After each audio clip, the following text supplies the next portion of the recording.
हरे कृष्णा। जय श्री हरि। प्रिय भक्तों, आज बृहस्पतिवार के दिन आप बृहस्पति देव की बड़ी ही दुर्लभ कथा सुनेंगे। इस कथा को सुनने से भक्तों की सभी मनोकामनाएं भगवान बृहस्पति देव की कृपा से पूर्ण हो जाती हैं। तो आइए बड़ी ही श्रद्धा, भक्ति और प्रसन्नचित्त मन से इस कथा को सुनते हैं। प्राचीन समय की बात है। किसी राज्य में एक बड़ा प्रतापी तथा दानी राजा राज्य करता था। वह प्रत्येक गुरुवार को व्रत रखता एवं भूखे और गरीबों को दान देकर पुण्य प्राप्त करता था। परंतु यह बात उसकी रानी को अच्छा नहीं लगती थी। वह ना तो व्रत करती थी और ना ही किसी को भी एक पैसा दान में देती थी और राजा को भी ऐसा करने से मना करती थी। एक समय की बात है, राजा शिकार खेलने को वन में चले गए थे। घर पर रानी और दासी थी। उसी समय गुरु बृहस्पति देव साधु का रूप धारण कर राजा के दरवाजे पर भिक्षा मांगने के लिए आए। साधु ने जब रानी से भिक्षा मांगी तो वह कहने लगी, हे साधु महाराज, मैं इस दान और पुण्य से तंग आ गई हूँ। आप कोई ऐसा उपाय बताएं जिससे कि सारा धन नष्ट हो जाए और मैं आराम से रह सकूं। बृहस्पति देव ने कहा, हे देवी, तुम बड़ी विचित्र हो। संतान और धन से भी कोई दुखी होता है? अगर अधिक धन है तो इसे शुभ कार्यों में लगाओ। कुंवारी कन्याओं का विवाह कराओ, विद्यालय और बाग बगीचे का निर्माण कराओ, जिससे तुम्हारे दोनों लोग सुधरें। परंतु साधु की इन बातों से रानी को खुशी ना हुई। उसने कहा, मुझे ऐसे धन की आवश्यकता नहीं जिससे मैं दान दूं और जिसे संभालने में मेरा सारा समय नष्ट हो जाए। तब साधु ने कहा, यदि तुम्हारी ऐसी इच्छा है तो मैं जैसा तुम्हें बताता हूँ तुम वैसा ही करना। बृहस्पतिवार के दिन तुम घर को गोबर से लीपना, अपने केशों को पीली मिट्टी से धोना, केशों को धोते समय स्नान करना, राजा से हजामत बनाने को कहना, भोजन में मांस मदिरा खाना, कपड़ा धोबी के यहाँ धुलने डालना। इस प्रकार 7 बृहस्पतिवार करने से तुम्हारा समस्त धन नष्ट हो जाएगा। इतना कहकर साधु रूपी बृहस्पति देव अंतर ध्यान हो गए। साधु के कहे अनुसार करते हुए रानी को केवल 3 बृहस्पतिवार ही बीते थे कि उसकी समस्त धन संपत्ति नष्ट हो गई। भोजन के लिए राजा का परिवार तरसने लगा। तब एक दिन राजा रानी से बोला, हे रानी, तुम यहीं रहो, मैं दूसरे देश को जाता हूँ, क्योंकि यहाँ पर सभी लोग मुझे जानते हैं, इसलिए मैं कोई छोटा कार्य नहीं कर सकता। ऐसा कहकर राजा परदेश चला गया।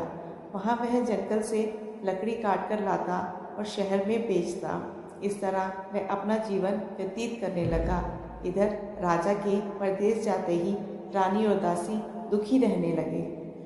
एक बार जब रानी और दासी को 7 दिन तक बिना भोजन के रहना पड़ा तो रानी ने अपनी दासी से कहा, हे दासी, पास ही के नगर में मेरी बहन रहती है, वह बड़ी धनवान है, तो उसके पास जा और कुछ लेकर आ ताकि थोड़ा बहुत गुजर बसर हो जाए। दासी रानी की बहन के पास गई। उस दिन बृहस्पतिवार था और रानी की बहन उस समय बृहस्पतिवार व्रत की कथा सुन रही थी। दासी ने रानी की बहन को अपनी रानी का संदेश दिया, लेकिन रानी की बड़ी बहन ने कोई उत्तर नहीं दिया। जब दासी को रानी की बहन से कोई उत्तर नहीं मिला तो वह बहुत दुखी हुई और उसे क्रोध भी आया। दासी ने वापस आकर रानी को सारी बात बता दी। सुनकर रानी ने अपने भाग्य को कोसा। उधर रानी की बहन ने सोचा कि मेरी बहन की दासी आई थी, परंतु मैं उससे नहीं बोली, इससे वह बहुत दुखी हुई होगी। कथा सुनकर और पूजन समाप्त कर वह अपनी बहन के घर आई और कहने लगी, हे बहन, मैं बृहस्पतिवार का व्रत कर रही थी, तुम्हारी दासी मेरे घर आई थी, परंतु जब तक कथा होती है तब तक ना तो उठते हैं और ना ही बोलते हैं, इसलिए मैं नहीं बोली। कहो दासी, क्यों गई थी? रानी बोली, बहन, तुमसे क्या छुपाऊं, हमारे घर में खाने तक को अनाज नहीं था। ऐसा कहते कहते रानी की आंखें भर आई। उसने दासी समेत पिछले 7 दिनों से भूखे रहने तक की बात अपनी बहन को विस्तार पूर्वक सुना दी। रानी की बहन बोली, देखो बहन, भगवान बृहस्पति देव सबकी मनोकामना को पूर्ण करते हैं। देखो, शायद तुम्हारे घर में अनाज रखा हो। पहले तो रानी को विश्वास नहीं हुआ, पर बहन के आग्रह करने पर उसने अपनी दासी को अंदर भेजा तो उसे सचमुच अनाज से भरा एक घड़ा मिल गया। यह देखकर दासी को बड़ी ही हैरानी हुई। दासी रानी से कहने लगी, हे रानी, जब हमको भोजन नहीं मिलता तब हम व्रत ही तो करते हैं, इसलिए क्यों ना इनसे व्रत और कथा की विधि पूछ ली जाए ताकि हम भी व्रत कर सकें। तब रानी ने अपनी बहन से बृहस्पतिवार व्रत के बारे में पूछा।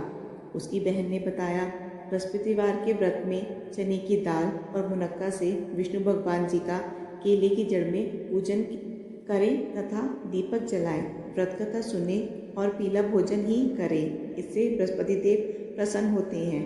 व्रत और पूजन की विधि बतलाकर रानी की बहन अपने घर को लौट गई। 7वें रोज बाद जब गुरुवार आया तो रानी और दासी ने निश्चय अनुसार व्रत रखा। गुड़साल में जाकर चना और गुड़ बीन लाई और फिर उसकी दाल से केले की जड़ तथा विष्णु भगवान का पूजन किया। अब पीला भोजन कहाँ से आए, इस बात को लेकर दोनों बहुत ही दुखी थे, क्योंकि उन्होंने व्रत रखा था, इसलिए गुरुदेव उन पर प्रसन्न थे। इसलिए वह एक साधारण व्यक्ति का रूप धारण कर 2 थालों में सुंदर पीला भोजन दासी को दे गए। भोजन पाकर दासी प्रसन्न हुई और फिर रानी के साथ मिलकर भोजन ग्रहण किया। उसके बाद से सभी गुरुवार को व्रत और पूजन करने लगी। बृहस्पति देव भगवान की कृपा से उसके पास फिर से धन संपत्ति हो गया, परंतु रानी फिर से पहले की तरह आलस्य करने लगी। तब दासी बोली, देखो रानी, तुम पहले भी इस प्रकार का आलस्य करती थी, तुम्हें धन रखने में कष्ट होता था, इस कारण सभी धन नष्ट हो गया। अब जब भगवान गुरुदेव की कृपा से धन मिला है तो तुम्हें फिर से आलस्य होता है। बड़ी मुसीबतों के बाद हमने यह धन पाया है, इसलिए हमें दान पुण्य करना चाहिए, भूखे मनुष्यों को भोजन कराना चाहिए और धन को शुभ कार्यों में खर्च करना चाहिए, जिससे तुम्हारे कुल का यश बढ़ेगा, स्वर्ग की प्राप्ति हो और पितर प्रसन्न हो।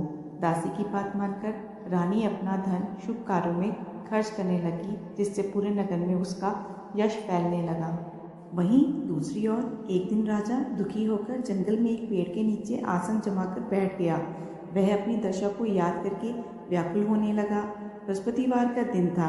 एकाएक उसने देखा कि निर्जन वन में एक साधु प्रकट हुए। वह साधु वेश में स्वयं बृहस्पति देवता थे।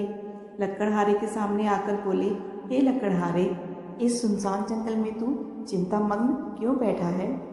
लकड़हारे ने दोनों हाथ जोड़कर प्रणाम किया और उत्तर दिया, महात्मा जी, आप सब कुछ जानते हैं, मैं क्या कहूँ। यह कहकर रोने लगा और साधु को अपनी आत्मकथा सुनाई। महात्मा जी ने कहा, तुम्हारी स्त्री ने बृहस्पति के दिन बृहस्पति भगवान का निरादर किया है, जिसके कारण रुष्ट होकर उन्होंने तुम्हारी यह दशा कर दी।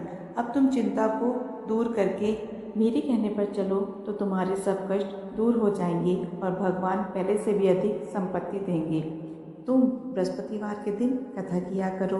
2 पैसे के चने मुनक्का लाकर उसका प्रसाद बनाओ और शुद्ध जल के लोटे में शक्कर मिलाकर अमृत तैयार करो। कथा के पश्चात अपने सारे परिवार और सुनने वाले प्रेमियों में अमृत का प्रसाद बांटकर आप भी ग्रहण करो।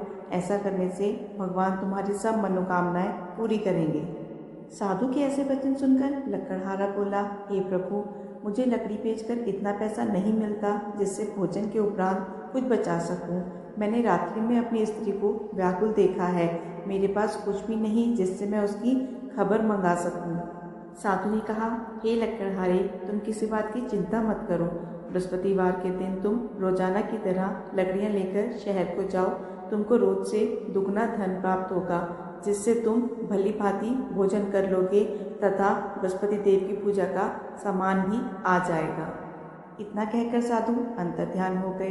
धीरे धीरे समय व्यतीत होने पर फिर वही बृहस्पतिवार का दिन आया। लकड़हारा जंगल से लकड़ी काटकर किसी शहर में बेचने गया। उसे उस दिन और दिनों से अधिक पैसा मिला।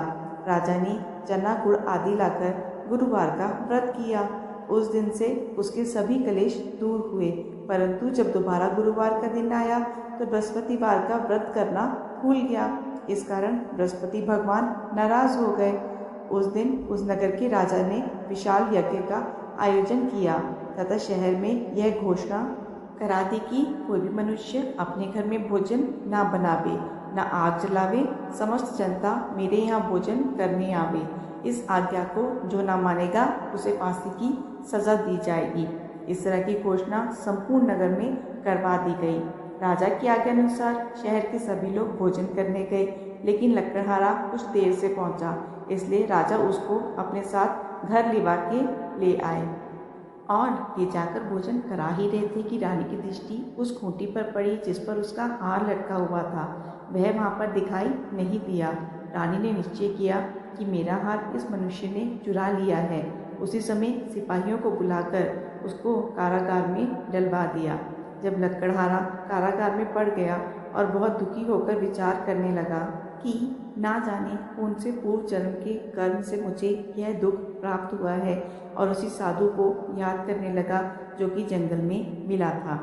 उसी समय प्रातःकाल बृहस्पति देव साधु के रूप में प्रकट हुए और उसकी दशा को देखकर कहने लगे, अरे मूर्ख, तूने बृहस्पति देव की कथा नहीं करी, इस कारण तुझे दुख प्राप्त हुआ है। अब चिंता मत कर, बृहस्पतिवार के दिन कारागार के दरवाजे पर 4 पैसे पड़े मिलेंगे, उनसे तू बृहस्पति देव की पूजा करना, तेरे सभी कष्ट दूर हो जाएंगे। बृहस्पतिवार के दिन उसे 4 पैसे मिले। लकड़हारे ने कथा कही। उसी रात्रि को बृहस्पति देव ने उस नगर के राजा को स्वप्न में कहा, हे राजा, तुमने जिस आदमी को कारागार में बंद किया है वह निर्दोष है, वह राजा है, उसे छोड़ देना। रानी का हार उसी खूंटी पर लटका है, अगर तू ऐसा नहीं करेगा तो तेरे राज्य को नष्ट कर दूंगा। इस तरह रात्रि के स्वप्न को देखकर राजा प्रातःकाल उठा और खूंटी पर हार देखकर लकड़हारे को बुलाकर क्षमा मांगी तथा लकड़हारे को योग्य सुंदर वस्त्र आभूषण देकर विदा कर दिया। बृहस्पति देव की आज्ञानुसार लकड़हारा अपने नगर को चल दिया। राजा जब अपने नगर के निकट पहुंचा तो उसे बड़ा आश्चर्य हुआ। नगर में पहले से अधिक बाग, तालाब, कुएं तथा बहुत सी धर्मशाला, मंदिर आदि बन गई हैं। राजा ने पूछा, ये किसका बाग और धर्मशाला है? तब नगर के सब लोग कहने लगे, यह सब रानी और बांदी की है। तो राजा को आश्चर्य हुआ और गुस्सा भी आया। जब रानी ने यह खबर सुनी कि राजा आ रहे हैं तो उन्होंने बांदी से कहा, हे दासी, देख, राजा हमको कितनी बुरी हालत में छोड़ गए थे। हमारी ऐसी हालत को देखकर वह लौट ना जाएं, इसलिए तू दरवाजे पर खड़ी हो जा। आज्ञानुसार दासी दरवाजे पर खड़ी हो गई। राजा आए और उन्हें अपने साथ लिवा लाई। तब राजा ने क्रोध करके अपनी रानी से पूछा कि यह धन तुम्हें कैसे प्राप्त हुआ? तब उन्होंने कहा, हमें यह सब धन बृहस्पति देव के इस व्रत के प्रभाव से प्राप्त हुआ है। राजा ने निश्चय किया कि 7 रोज बाद तो हम बृहस्पति देव का पूजन करते हैं, परंतु मैं प्रतिदिन दिन में 3 बार कहानी तथा रोज व्रत किया करूँगा। अब हर समय राजा के दुपट्टे में चने की दाल बंधी रहती तथा दिन में 3 बार कहानी कहता। एक रोज राजा ने विचार किया कि चलो अपनी बहन के यहाँ हो आवे। इस तरह निश्चय कर राजा घोड़े पर सवार हो अपनी बहन के यहाँ को चलने लगा। मार्ग में उसने देखा कि कुछ आदमी एक मुर्दे को लिए जा रहे हैं। उन्हें रोककर राजा ने कहा, अरे भाइयों, मेरी बृहस्पति देव की कथा सुन लो। वह बोले, लो, हमारा तो आदमी मर गया है, इसको अपनी कथा की पड़ी है। परंतु कुछ आदमी बोले, अच्छा कहो, हम तुम्हारी कथा भी सुनेंगे। राजा ने दाल निकाली और जब कथा आधी हुई थी तो मुर्दा हिलने लगा, और जब कथा समाप्त हो गई तो राम राम करके मनुष्य उठकर खड़ा हो गया। आगे मार्ग में उसे किसान खेत में हल चलाता मिला। राजा ने उसे देखा और उससे बोला, अरे भैया, तुम मेरी बृहस्पतिवार की कथा सुन लो। किसान बोला, जब तक मैं तेरी कथा सुनूंगा तब तक 4 बार हरैया जोत लूंगा। जा अपनी कथा जाकर किसी और को सुनाना। इस तरह राजा आगे चलने लगा। राजा के हटते ही बैल पछाड़ खाकर गिर गए तथा किसान के पेट में बड़ी जोर से दर्द होने लगा। उस समय उसकी माँ रोटी लेकर आई। उसने जब यह देखा तो अपने पुत्र से सब हाल पूछा, तो बेटे ने सभी हाल कह दिया। तो बुढ़िया दौड़ी दौड़ी उस घुड़सवार के पास गई और उससे बोली कि मैं तेरी कथा सुनूंगी तो अपनी कथा मेरे खेत पर चलकर ही कहना। राजा ने बुढ़िया के खेत पर जाकर कथा कही, जिसके सुनते ही वह बैल उठ खड़े हुए तथा किसान के पेट का दर्द भी बंद हो गया। राजा अपनी बहन के घर पहुंचा। बहन ने भाई की खूब मेहमानी करी। दूसरे रोज प्रातःकाल जब राजा जगा तो देखने लगा कि सब लोग भोजन कर रहे हैं। राजा ने अपनी बहन से कहा ऐसा कोई मनुष्य नहीं जिसने भोजन नहीं किया हो, मेरे बृहस्पतिवार की कथा सुन ले। बहन बोली, हे भैया, ये देश ऐसा ही है। यहाँ के लोग पहले भोजन करते हैं, बाद में अन्य काम करते हैं। अगर कोई पड़ोस में हो तो देख आऊं। ऐसा कहकर वह चली गई, परंतु उसे ऐसा कोई व्यक्ति नहीं मिला जिसने भोजन ना किया हो। अतः वह एक कुम्हार के घर गई जिसका लड़का बीमार था। उसे मालूम हुआ कि उनके यहाँ 3 दिन से किसी ने भोजन नहीं किया है। रानी ने अपने भाई की कथा सुनने के लिए कुम्हार से कहा। वह तैयार हो गया। राजा ने जाकर बृहस्पतिवार की कथा कही, जिसको सुनकर उसका लड़का ठीक हो गया।